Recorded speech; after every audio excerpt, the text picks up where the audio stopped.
10 minute হায়াত পাবো guarantee? 5 minute, 2 minute, শ্বাস যেটা নিলাম, ব্রেথ ইন করলাম, এটার ব্রেথ আউট করতে পারবো, কোনো গ্যারান্টি আছে? তো প্রতিটা সালাতের মুসল্লায় যখন দাঁড়াই, এই চিন্তাটা আমাদের মাথায় আসে না কেন যে এটাই আমার শেষ নামাজ? সল্লু সালাতান মুআদ্দিন।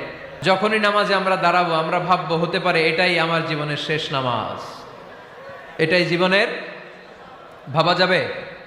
আর লম্বা চূড়া রুকু করবেন, লম্বা সেজদা করবেন, রুকুতে পিঠটা সোজা রাখবেন।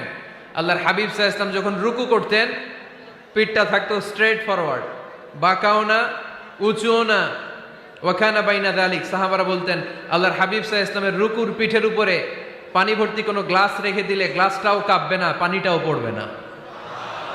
তার মানে বাঁকা ছিল পিঠ, তাই না? কি ছিল?